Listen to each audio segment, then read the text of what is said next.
shows? What's going on? Yeah, it's a hybrid answer. I would say I've done a couple of virtual shows, and of course it's a lot like this. It's everything's on the screen, and that's always interesting because there's nothing really. I've been heckled before, and I've been booed off stage before, and they're rough. I'm not trying to say they're not, but nothing is more disheartening than seeing like a wall of people with their cameras off and the microphones off, and you're just going like, I hope this works. You know what I mean? I hope this is funny. I've done one social distance show. Everyone's sitting in pairs, but that's cooler, I guess. But most of it's been writing. I host a lot of shows like this. I have my own podcast network. And so for me, in the live moment with a chat that's giving me comments, I think the thrill is saying things in the moment about what I'm talking about to draw a response. I do a wrestling show about nerd stuff, right? I do a wrestling show. If someone goes, oh my gosh, this match was terrible, I can say, you know what I think, in a comedic way. So it's kind of like a mixed bag since the pandemic started. Yeah. You ever have an urge to be serious? To sit down and say, now, people, because they know me, they think everything I say is going to be have a comedic slant to it. Yeah. But can you have a serious conversation and people accept it? You know what? It's liberating when I learned that telling jokes is the second most important thing about being a comic. Okay. It was like, oh my God. It's you entertain people. So the idea is to make sure everyone's on your word. Like everyone. So we love dramedies. We love black comedies, right? The two sides of the same coin. They make serious pretenses with comedic things. So you can have a serious story as long as your punchline is solid. Wrestling is so hyper realistic that even if we're being serious about it, to someone who doesn't know it, it's hilarious that these grown men be like, no, he rolled up the tights. Are you kidding me?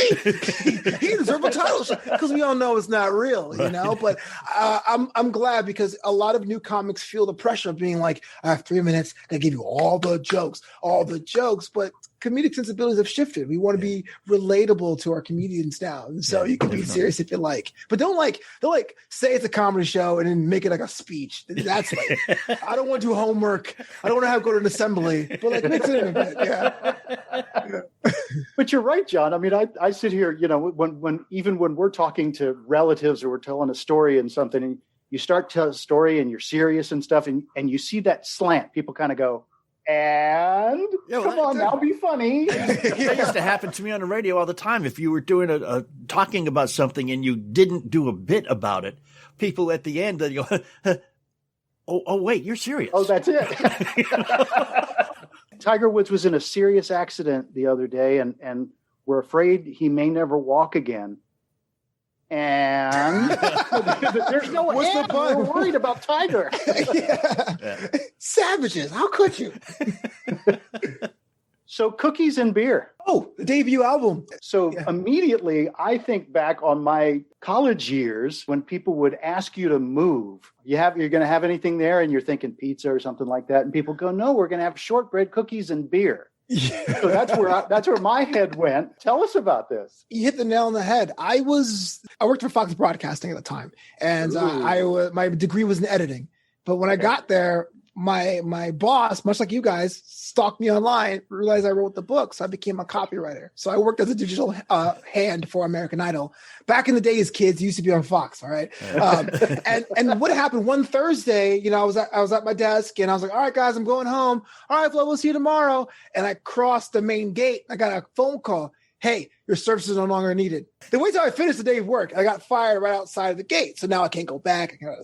But I had to perform that night, and I was just distraught. I thought that getting a job at Fox was like the dream job. I had to make people laugh right now. I don't really feel funny. But I realized in your mid to late 20s, like there's certain things that give you joy. Like we get a good job for our parents and our friends to go, I work here. But if you told me after a long run or jog, we got some fresh baked cookies, that's delicious. Hard day of work, an ice cold beer. I'm all about that. Those are two things you can't deny. Cookies have never let me down. Beer, you know how it is. Well, don't get imported beer in Dominican Republic. But besides that, beer has been always great to me. So yeah, Cookies and Beer was the first comedic album, and it was done, and it was in a small theater by my house that seated like 50. We filled a room at 40% capacity, and it was great. It was a great time. Your most fun podcast name is What's Up Flobo After Hours. Yeah. So let's take a step back. So when I did the content thing because I wasn't a content creator, right? I was a comedian, you know, on the stage. And my first ever content thing was opening my laptop and talking to it 3 times a week. I call that What's Up Flobo. And so over the pandemic, I was telling my brother, man, I want to do like a late night comedy show. That's the big dream in life, to have to do the variety show thing. And so it became After Hours because every combination of night had been taken. Late night, super late night, lately, you know, so it became a spinoff of I'm talking to a guest about what's going on with them. And so What's Up Flobo After Hours every Monday night, 10 p.m. Pacific, 1 a.m. Tuesday Eastern. It gets archived on YouTube if it's too late, because at 10 p.m. sometimes it's late for me. I'm old. But it's cool to sit down with people. This week we spoke with Ariana Maddox from Vanderpump Rules. So we really got some like people on the show. Yeah. So am I supposed to watch episodes 3+ of WandaVision, even though the first 2 I didn't understand? I mean, you could, but I'm not a Marvel guy. I'm a DC person. Yeah, so. Basically. Don't get me started about binging shows. Like, I can't. It's like homework, man. And like you look at your queue, and you're like, I should get on that. Yeah. But not tonight. You know? And then someone's like, no. After the first 20 episodes, it gets good. Yeah. I'm not waiting 20 hours. You got to be out of your mind. I got things to do. Well, Flobo, thank you for being with us today. It was great fun. Yeah. Again, it's flobito.com, FLOBITO.com. That is. That can like navigate you to all areas Flobo. That's me. That's right. The Flobo Clearinghouse. Just put it everywhere. And we'll be back to wrap things up and give you a reason to come back next week. Stay with us.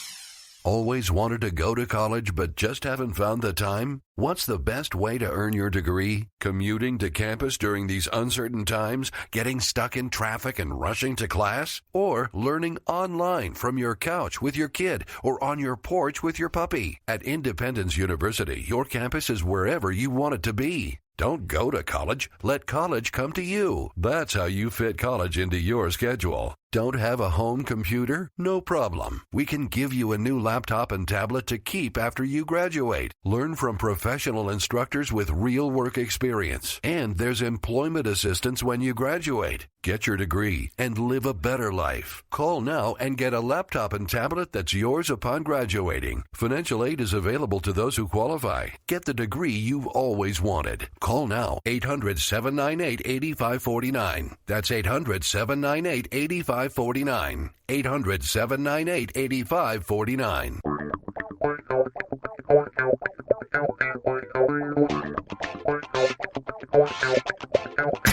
Have you been sufficiently comedicized? Have we sufficiently entertained you? We had nothing to do with it. we just sat back and let them be funny. We made the phone calls. That was the sum total of our input. Yay us.